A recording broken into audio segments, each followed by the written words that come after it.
ಕವಿಶ್ರೀಗಳ ಗಟ್ಟಿ ಧ್ವನಿಯಲ್ಲಿ ಮತ್ತೆ ಆ ತೋಂಟದಾರ್ಯ ಶ್ರೀಗಳು ಸಿದ್ಧಲಿಂಗ ಶ್ರೀಗಳು ಮತ್ತೆ ಪುನರ್ಜನ್ಮವನ್ನು ಪಡೆದ್ರೇನು ಅನ್ನುವಂತಹ ರೀತಿಯಲ್ಲಿ ನನಗೆ ಅನ್ನಿಸ್ತು, ಭಾಸವಾಯಿತು. ಕಾರ್ಖಾನೆಗಳಿಂದ ಆಗುತ್ತಿರುವ ಮಾಲಿನ್ಯ ಹಾಗೂ ಕಾರ್ಖಾನೆಗಳ ವಿಸ್ತರಣೆಯ ವಿರುದ್ಧ ಬಲ್ಡೋಟ ಕಾರ್ಖಾನೆ ಸ್ಥಾಪನೆ ವಿರೋಧಿಸಿ ಬೃಹತ್ ಪ್ರತಿಭಟನಾ ರ್ಯಾಲಿ.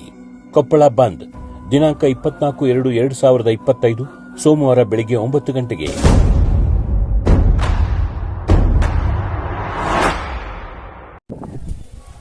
ನಮಸ್ಕಾರ.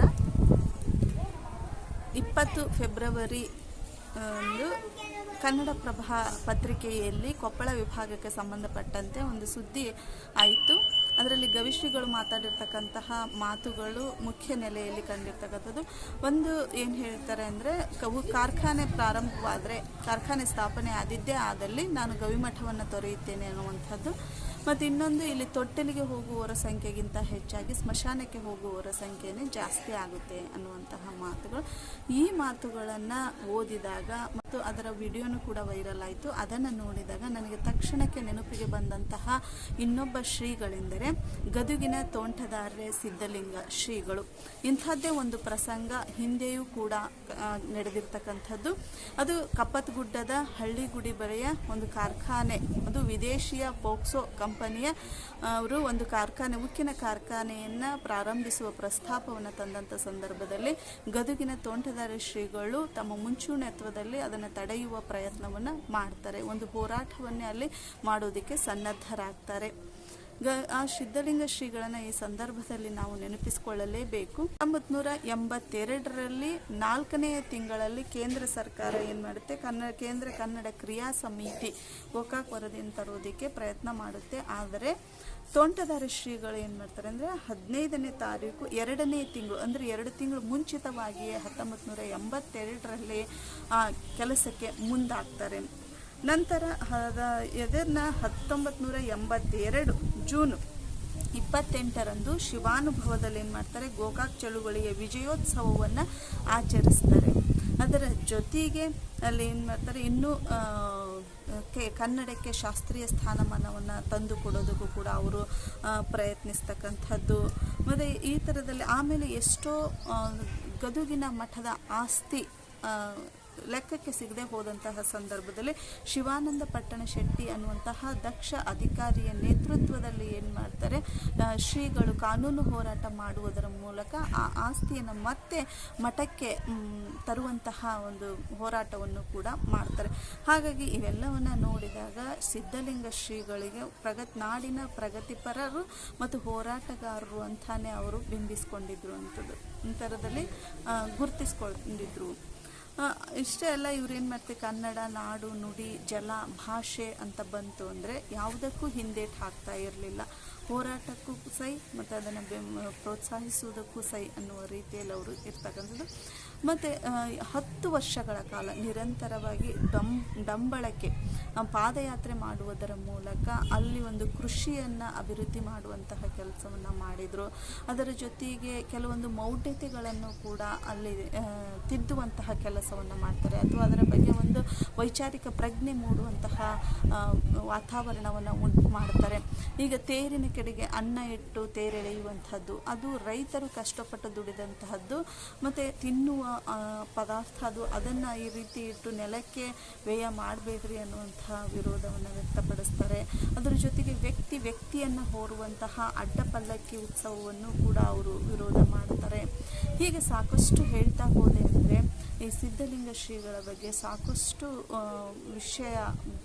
ವಿವರ ಆಗ್ತಾನೆ, ಸಾಕಷ್ಟು ವಿಷಯ ನಮಗೆ ಸಿಗ್ತಾ ಹೋಗುತ್ತೆ. ಅದರ ಜೊತೆಗೇ ಇವರನ್ನು ಬೊಮ್ಮಾಯಿಯವರು ಮುಖ್ಯಮಂತ್ರಿ ಆಗಿರ್ತಕ್ಕಂತಹ ಸಂದರ್ಭದಲ್ಲಿ ಇವರನ್ನು ಭಾವೈಕ್ಯತಾ ದಿನ, ಇವರ ಜನ್ಮದಿನವನ್ನು ಭಾವೈಕ್ಯತಾ ದಿನವನ್ನಾಗಿ ಘೋಷಿಸಬೇಕು ಅಂತ ಹೇಳಿದ್ರು, ಪ್ರಸ್ತಾಪ ಮಾಡಿದರು. ಆದರೆ ಅದು ಇನ್ನೂ ಕಾರ್ಯಗತಗೊಳ್ಳಿಲ್ಲ. ನಾನು ಇಲ್ಲಿ ಏನು ಹೇಳೋದಕ್ಕೆ ಹೋಗ್ತಾ ಇದ್ದೀನಿ ಅಂದರೆ, ಈ ಘಟನೆ ಆಗಿರ್ತಕ್ಕಂಥದ್ದು, ಈ ಪತ್ರಿಕೆಯ ನ್ಯೂಸ್ ಆಗಿರ್ತಕ್ಕಂಥದ್ದು 20ನೇ ತಾರೀಕು ಫೆಬ್ರವರಿ. ತೋಂಟದಾರ್ಯ ಶ್ರೀಗಳ ಜನ್ಮದಿನ 21 ಫೆಬ್ರವರಿ. ಅಂದರೆ ಒಂದು ದಿನದ ಆಸುಪಾಸಿನಲ್ಲಿಯೇ, ಅವರ ಜನ್ಮದಿನದ ಆಸುಪಾಸಿನಲ್ಲಿಯೇ ಈ ಎಲ್ಲ ಆಗುಹೋಗುಗಳು ನಡೆದಿರ್ತಕ್ಕಂಥದ್ದು. ಈ ಒಂದು ಗಟ್ಟಿಧ್ವನಿಯ ಗವಿಶ್ರೀಗಳ ಗಟ್ಟಿಧ್ವನಿಯ ಅಲ್ಲಿ ಮತ್ತೆ ಆ ತೋಂಟದಾರ್ಯ ಶ್ರೀಗಳು, ಸಿದ್ಧಲಿಂಗ ಶ್ರೀಗಳು ಮತ್ತೆ ಪುನರ್ಜನ್ಮವನ್ನು ಪಡೆದ್ರೇನು ಅನ್ನುವಂತಹ ರೀತಿಯಲ್ಲಿ ನನಗೆ ಅನ್ನಿಸ್ತು, ಭಾಸವಾಯಿತು ಅಂತ. ಇಲ್ಲಿ ಗವಿಶ್ರೀಗಳು ಕೂಡ ತಮ್ಮ ಪಾಡಿಗೆ ತಾವು ಪಾಠ, ಪ್ರವಚನ, ಧ್ಯಾನ, ದಾಸೋಹ, ಪ್ರಸಾದ, ಸಾಮಾಜಿಕ ಒಂದು ಜಾಗೃತೆ ಮೂಡಿಸುವಂತಹ ಕಾರ್ಯ ಚಟುವಟಿಕೆಗಳು ಈ ರೀತಿಯಲ್ಲಿ ಮಾಡಿಕೊಂಡು ಇದ್ದಂತಹ ಒಂದು ತುಂಬಿದ ಕೊಡವಾಗಿದ್ದರು. ಆದರೆ ಈ ಕಂಪನಿಯ ಪ್ರಸ್ತಾಪ ಬಂದು ಆ ತುಂಬಿದ ಕೊಡವನ್ನು ತುಳುಕಿಸುವ ಪ್ರಯತ್ನವನ್ನು ಮಾಡ್ತು ಅನ್ನುವಂಥದ್ದನ್ನು ನಾನಿಲ್ಲಿ ಹೇಳೋದಕ್ಕೆ ಬಯಸ್ತಾ ಇದ್ದೀನಿ. ಹಾಗಾಗಿ ಯಾಕೆ ಮತ್ತೆ ಮತ್ತೆ ಕೊಪ್ಪಳಕ್ಕೆ ಈ ಥರದ ಒಂದು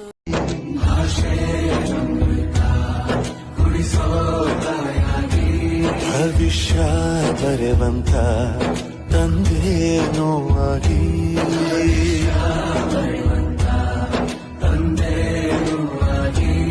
ಚಂದದ ಜೀವನ ನೀಡಿರೋ ತೊಡಕುಗಳು ಬರ್ತವೆ. ಯಾಕೆ ಈ ಥರದ ಒಂದು ಒತ್ತಡಗಳು ಮತ್ತೆ ಮತ್ತೆ ಬಂದು ಅಪ್ಪಳಿಸ್ತವೆ ಅನ್ನುವಂಥದ್ದು ತುಂಬ ವಿಷಾದ ತರುವಂತಹ ವಿಷಯ. ಮೊನ್ನೆ ನಾನು ರೀಸೆಂಟಾಗಿ ಅಳವಂಡಿಗೆ ಹೋಗಿದ್ದೆ. ಅಲ್ಲಿನೂ ಕೂಡ ಈ ಥರದ ಒಂದು ಘಟನೆಯನ್ನು ಕೇಳಿ ನನಗೆ ಬಹಳ ಖೇದವನ್ನಿಸ್ತು.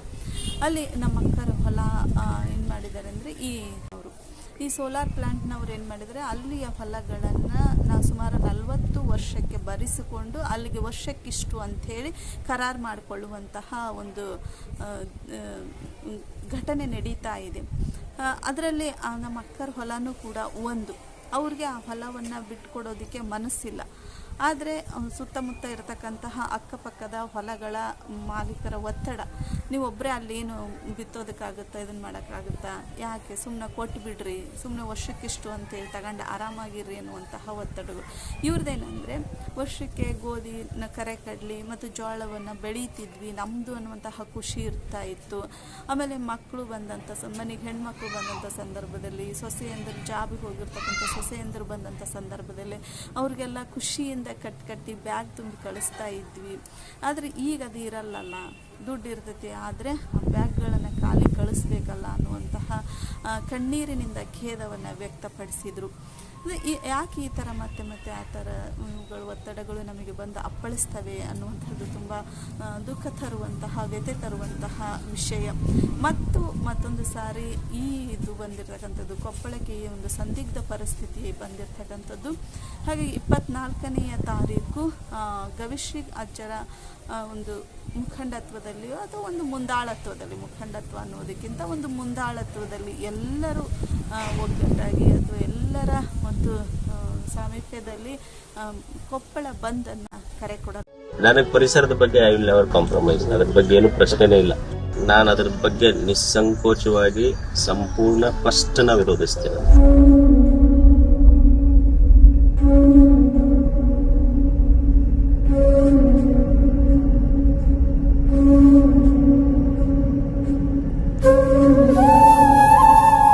ಏನ್ ಮಾಡ್ತಾರ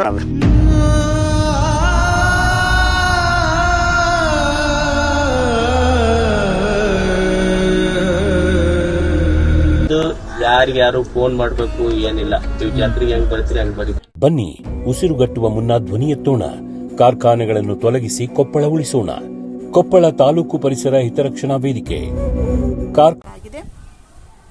ಇದು ಬರೀ ಕೊಪ್ಪಳದ ಗವಿಮಠ ಹೇಗೆ ಯಾರೋ ಒಬ್ಬರ ಸೊತ್ತಲ್ಲ ಅಥವಾ ಕೊಪ್ಪಳಕ್ಕೆ ಮಾತ್ರ ಸೀಮಿತವಾದದ್ದಲ್ಲ. ಕೊಪ್ಪಳ ಜಾತ್ರೆ ಆಗಿರ್ಬೋದು, ಕೊಪ್ಪಳದ ಗವಿಮಠ ಆಗಿರ್ಬೋದು, ಕೊಪ್ಪಳ ಅಜ್ಜರಾಗಿರ್ಬೋದು, ಇದು ಹೇಗೆ ಕೊಪ್ಪಳಕ್ಕೆ ಮಾತ್ರ ಸೀಮಿತವಲ್ಲವೋ ಅದೇ ರೀತಿ ಈ ಹೋರಾಟನೂ ಕೂಡ ಅಥವಾ ಆ ಕೊಪ್ಪಳದ ಸುತ್ತಮುತ್ತ ಕೃಷಿ ಮತ್ತು ಸುತ್ತಮುತ್ತ ವಾತಾವರಣ, ಸುತ್ತಮುತ್ತ ಎಲ್ಲರ ಬದುಕಿನ ಒಂದು ಅಳಿವು ಉಳಿವಿನ ಪ್ರಶ್ನೆ ಬರೀ ಕೊಪ್ಪಳಕ್ಕೆ ಮಾತ್ರ ಸೀಮಿತ ಆಗಿರ್ತಕ್ಕಂಥದ್ದಲ್ಲ. ಜಾತ್ರೆ ಹೇಗೆ ಎಲ್ಲರಿಗೂ ಸೀಮಿತನೋ ಅದೇ ರೀತಿ ಎಲ್ಲರೂ ಈ ಒಂದು ಹೋರಾಟದಲ್ಲಿ ಭಾಗಿಯಾಗೋಣ ಅಂತ ಹೇಳ್ತಾ ಭಾಗಿಯಾಗೋಣ.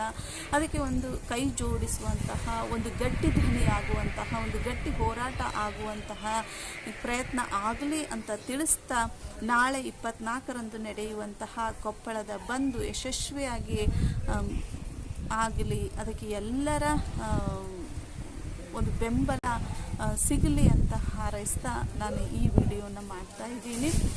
ಇದಕ್ಕೆ ನಿಮ್ಮೆಲ್ಲರ ಅಭಿಪ್ರಾಯಗಳು, ನನ್ನ ತಿಳಿಯದೆ ಏನಾದರೂ ಇಲ್ಲಿ ಮಿಸ್ಟೇಕ್ಗಳಾಗಿರಬಹುದು. ನನ್ನ ಬುದ್ಧಿಗೆ ತಿಳಿದಷ್ಟನ್ನು ನಾನಿಲ್ಲಿ ಹಂಚ್ಕೊಂಡಿದ್ದೀನಿ. ತಪ್ಪುಗಳಿದ್ದರೂ ಅದನ್ನು ತಿಳಿಸಿ ನನಗೆ ತಿದ್ದಿಕೊಳ್ಳೋದಕ್ಕೆ ಸಲಹೆಗಳನ್ನು ಕೊಡ್ರಿ. ಚೆನ್ನಾಗಾಗಿತ್ತು ಅಂದರೆ ಅದನ್ನು ಪ್ರೋತ್ಸಾಹಿಸಿ ಇನ್ನೂ ಹೆಚ್ಚಿನ ವಿಡಿಯೋಗಳನ್ನು ಮಾಡೋದಕ್ಕೆ ಸಹಾಯವಾಗುವಂತಹ ಹಿತನುಡಿಗಳನ್ನು ನನ್ನ ಯೂಟ್ಯೂಬ್ ಚಾನಲ್ಗೆ ಸಬ್ಸ್ಕ್ರೈಬ್ ಆಗಿ ಮತ್ತು ಈ ವಿಡಿಯೋನ ಇನ್ನೂ ಹೆಚ್ಚು ಜನರಿಗೆ ತಲುಪಿಸುವಂತಹ ಶೇರ್ ಮಾಡುವಂತಹ ಕೆಲಸ ಮಾಡಿರಿ ಅಂತ ಹೇಳ್ತಾ ನನ್ನ ಮಾತುಗಳನ್ನು ಮುಗಿಸ್ತೇನೆ. ಧನ್ಯವಾದಗಳು.